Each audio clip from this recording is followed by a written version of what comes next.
Hello everyone. এই গরমে মন চায় কিছু ঠান্ডা খেতে, তার জন্য আজকে আমরা বাড়িতেই বানাবো মালাই কুলফি। কিভাবে, রেসিপিটা শিখে নাও। সবার প্রথমে আমি কড়াতে নিয়ে নিচ্ছি দুধ। আমি এখানে 1 KG full cream milk use করছি। এবার দুধটা দিয়ে আমি দুধটাকে একটু গরম করে নেব। দুধটা হালকা গরম হয়ে গেলে আমি সেখান থেকে 2 হাতা দুধ সরিয়ে রাখবো। এই দুধটা আমাদের পরে কাজে লাগবে। এবার চলো দুধটাকে এক সাইড করে রেখে দিই, আর এই দুধটাকে আমি ঠান্ডা হতে দেব। দেখো কত সর পড়েছে। এই দুধটাকে কিন্তু তোমাকে মেরে নিতে হবে। অন্তত 1 কেজি দুধটাকে তোমাকে 500 করতে হবে। ভালোভাবে দুধটাকে আমরা দেখো মেরে নিয়েছি। দুধটা মরে গেলে তখন আমরা সাইডে যে দুধটা তুলে রেখেছিলাম তাতে আমরা দিয়ে দেবো 2 চামচের মতন কর্নফ্লাওয়ার। এবার সমস্তটাকে ভালো করে চামচ দিয়ে আমরা মিক্স করে নেবো। কর্নফ্লাওয়ার যেন একটু গোটা না থাকে। সমস্তটা মিক্স করা হয়ে গেলে আমরা দিয়ে দেবো বড় 2 চামচের মতন গুঁড়ো দুধ। গুঁড়ো দুধটা দিলে খুব সুন্দর রিচ হবে আর ভীষণই ক্রিমি হবে। তুমি চাইলে এখানে মিল্ক মেডও ইউজ করতে পারো।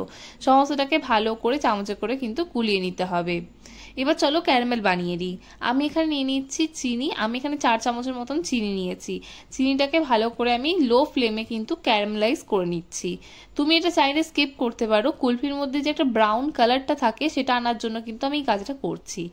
তুমি যদি না করতে চাও তাহলে একদম চিনিটা দুধের মধ্যেই দিয়ে দেবে। এবার চলো আমরা যে দুধের যে স্লারিটা বানালাম মানে কর্নফ্লাওয়ার আর দুধ দিয়ে, সেটার মধ্যে দিয়ে দেবো। দিয়ে ভালো করে আমরা মিক্স করে নেবো। এই দেখো তার মধ্যে চামচটাও পড়ে গেল। যাই হোক, এ দেখো আমি সাইডে কিন্তু ক্যারামেলটা মানে রেখে দিয়েছিলাম বলে এরকম ডেলা হয়ে গেছে।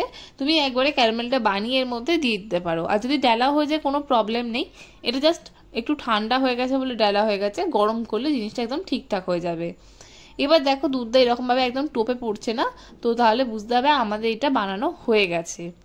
এবার আমরা উপর থেকে ছড়িয়ে দেবো এলাচ। এলাচের গুঁড়োটা দেওয়ার পর আমরা এটাকে সমস্তটাকে ঠান্ডা করে নিয়ে মিক্সির মধ্যে দিয়ে দেবো। আর মিক্সির মধ্যে আমরা এটাকে ভালো করে একবার ঘুরিয়ে নিচ্ছি।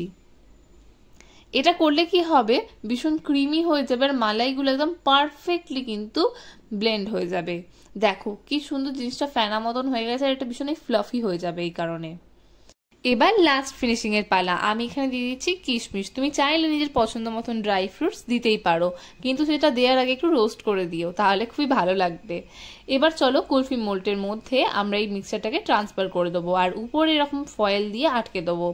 এবার চাপাটা বন্ধ করে দেবো। কি তোমার কাছে মোল্ড নেই? No problem.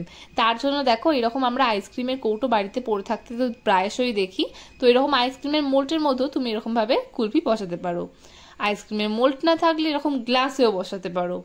এবার যে গ্লাসে বসাতে যায় না তার জন্য কিন্তু উপায় আছে, সেই রকম কাপে বসাতে পারো। অবশ্য কাপে বের করতে অসুবিধা হবে, তখন তুমি স্কুপ করে খেতে পারো। এবার কাপের মধ্যে সব ট্রান্সফার করে নিয়েছি। এবার আমরা ফয়েল পেপারের জোগাড় পেয়ে গেছি। আমরা বাড়িতে অনেক সময় প্লাস্টিকের যে ক্যারি ব্যাগগুলো থাকে সেগুলোকে কি করব, কেটে নেবো। কেটে এরকমভাবে গার্ডারে করে আমরা এয়ারটাইট করে নেবো। দেখো সমস্তটা একদম কমপ্লিটলি রেডি। আমরা এখানে 6 থেকে 7 ঘন্টার মতন ফ্রিজিং করেছি, তারপরে কিন্তু এটা কমপ্লিটলি জমে গেছে। এবার চলো সবগুলোকে আনমোল্ড করি, আর আনমোল্ড করে তোমাদেরকে দেখাই কুলফিটা কতটা সুন্দর জমেছে। এই ঢাকনাটা খুলে ফেলেছি, আর একটু এই হয়ে গেছে ফয়েলটা খোলা। দেখো খুব সুন্দর জমে গেছে। এবার চলো সবকটা খুলি ধীরে ধীরে।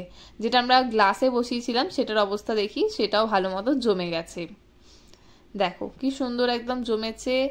আর যেটা এরকম আইসক্রিমের কৌটোয়, এগুলো সব থেকে বেটার কি হয়, আইসক্রিমের কৌটোগুলোতে তুমি যদি স্কুপ করে খাও তাহলে খুবই সুবিধা হবে। আর দেখো একদম কিন্তু পড়ছে না, এত সুন্দর জিনিসটা জমেছে।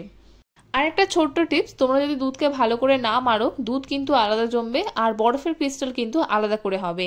এতে কুলফিটা হার্ড হয়ে যাবে আর যে সফট ক্রিমিনেসটা সেটা কিন্তু থাকবে না। চলো এবার আমরা স্ট্রিট স্টাইলে যেরকম ভাবে আমাদেরকে সার্ভ করা হয় কুলফি, ঠিক সেই রকম ভাবে সার্ভ করব। এইরকম ভাবে মাঝখানে দেখো আমরা কাঠিটা গেঁথে দেবো, হাতে করে একটু হালকা রোল করে নিয়ে আমরা কুলফিটাকে বের করব। দেখো কি সুন্দর ক্রিমি কুলফিটা হয়েছে। আর উপর থেকে আমরা একটু পিস্তা ছড়িয়ে দিচ্ছি, ছড়িয়ে দিয়ে এটা সার্ভ করবো। And it's ready to have it. চটপট যাও ইউটিউবে আর সার্চ করো ফোড়ন বলে, আর আমাদের চ্যানেলকে চটপট সাবস্ক্রাইব করে দাও। তুমি যদি আমাদের ভিডিও ইউটিউবে দেখে থাকো তাহলে আমাদেরকে সাবস্ক্রাইব করে দিও, ফেসবুকে দেখলে আমাদেরকে ফলো করে দিও। And don't forget to like, comment and share. ইতি তোমার ফোড়ন। বাই।